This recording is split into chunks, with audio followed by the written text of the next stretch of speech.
नमस्कार, मी दीपेश. स्वागत आहे तुमचं आजच्या एका विशेष अशा ब्लॉगमध्ये. कारण मी माझ्या 2 मित्रांसोबत आज कलावंतीन दुर्गला जाणार आहे. ही जर्नी खूप एक्सायटेड होणार आहे, कारण हा माझा एक दुसरा ट्रेक आहे. त्याच्या आधी मी मलंगगडला गेलो होतो आणि आता मी चालू आहे कलावंतीन दुर्ग. मी सध्या ओल्ड पनवेल हायवेवर आहे आणि माझा दुसरा एक मित्र आहे, तो मला शेडूंगला भेटणार आहे. तर त्याला भेटून आम्ही ती जर्नी तिथून कंटिन्यू करणार आहे. चला मग निघूया आता आणि भेटूया.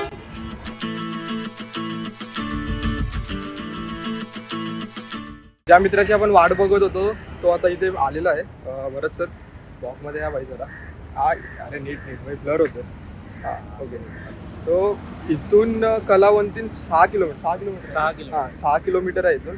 तर तिथून 2 तास आपल्याला चालत. अच्छा, तिथून 2 तास चालत जायला आहे. खाली पार्किंग असेल तिकडे, आपण आपली गाडी लावू आणि मग तिथून पुढे चालत जाऊ. घरातून 7 वाजता निघालो. तर आणि मेन म्हणजे आम्ही काय खाल्लंही नव्हतं. बोललो आता नाश्ता करूया, कारण वर चढायचा खूप आहे आणि खूप मोठा तो ट्रेक आहे. चढण्यासाठी मग एनर्जी पाहिजे, तर बोललो काहीतरी खाऊन घेऊया. चला तर निघूया आणि भेटूया पुढे.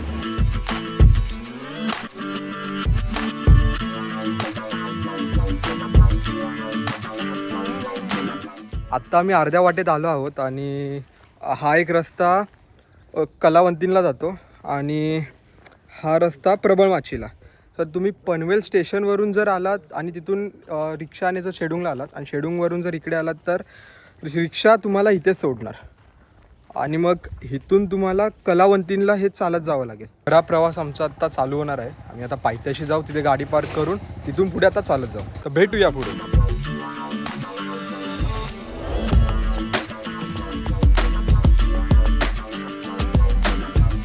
पार्किंगमध्ये गाडी लावण्याचे चार्जेस 30 रुपये आहे. तिथे आजी आहेत, तेच बघतात इथे सगळं. तर 4-5 वाजेपर्यंत ते असतात. तर आता आपला खरा प्रवास चालू होणार आहे. आपल्यासोबत आपले 2 मित्र आहेत. एक म्हणजे भरत सर आहेत, जे आमच्या ऑफिसमधले आहेत, आणि दुसरा माझा मित्र राज. ट्रेकची खरी मजा ही पावसाळ्यातच असते, पण आत्ता आम्ही फेब्रुवारीच्या महिन्यात आलो आहे. सुक्क पडलेलं आहे सगळं. तर पावसात जर तुम्ही याल इथे तर तुम्हाला सगळं हिरवागार आणि जो व्ह्यू असेल एकूण, तो व्ह्यू खूप चांगला दिसेल.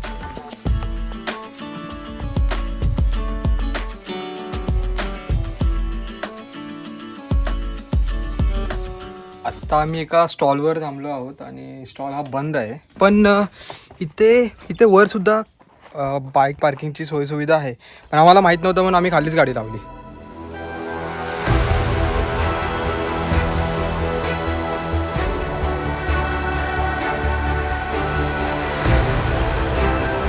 ट्रेकचा पहिला टप्पा आम्ही आता पूर्ण केलेला आहे आणि आता पुढे अजून 2 टप्पे आहेत. उन्हामुळे प्रचंड आलो होतं. आम्ही एकतर मंडेला आलो आहोत आणि त्या गर्दी वगैरे काहीच नाहीये. खाली 2-3 जरा गाड्या होत्या, पण आता वर बघतो तर वर आम्हाला एकही दिसत नाही. आम्ही तिघच आहे. पुढे आता 2 टप्पे आहेत, ते आम्हाला पूर्ण करायचे आहेत. आम्ही टार्गेट ठेवलं 12 वाजेपर्यंत आम्ही तिकडे वर टॉपला पोहोचू. चालतोय. जय शिवराय बोलत. ट्रेकचा दुसरा टप्पा पण आम्ही पूर्ण केलेला आहे. पण जो व्ह्यू आहे इथून समोरून तो अप्रतिम आहे आणि वर गेल्यावर तर तो बघण्यासारखाच असेल. तुम्हाला व्ह्यू दाखवतो.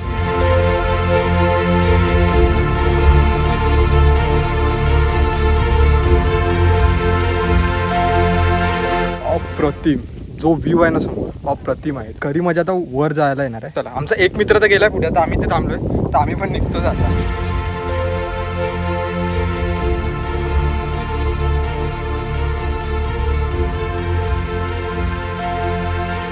मेन पायऱ्या लागलेल्या आहेत. तोच आमचा शेवटचा पॉईंट असणार आहे. थोडीशीच वाट आता राहिलेली आहे आणि तुम्ही बघू शकता माझ्या मागे जो व्ह्यू आहे.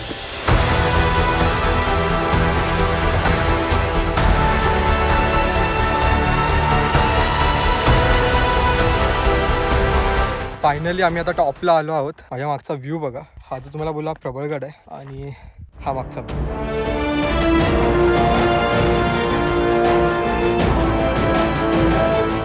खडतर रस्ता आणि चुकलेली वाट, या सगळ्या गोष्टी आम्ही पार करून आता इथे टॉपला पोहोचलोय. तुम्ही माझ्या मागे बघू शकता छत्रपती शिवाजी महाराजांची मूर्ती. इथे आल्यावर एक वेगळीच ऊर्जा मिळते. माझ्यासोबत 2 मित्र होते माझे. मी त्यांना सांगितलं होतं 2 दिवसाआधी की आपण कलावंतीनला जाऊन येऊया. फोटोज आणि व्हिडिओज बघितले गुगलवरती आणि प्रत्यक्षात ज्यावेळी हा सगळा व्ह्यू पाहतो ना, खूप म्हणजे खूप मनाला शांती पण भेटते.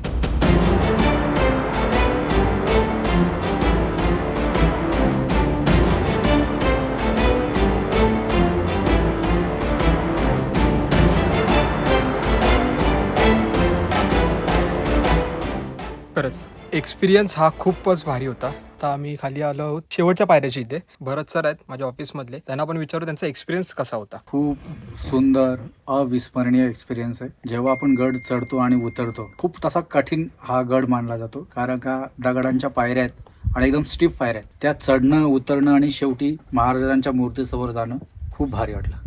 आता आपण भेटूया डायरेक्ट खाली.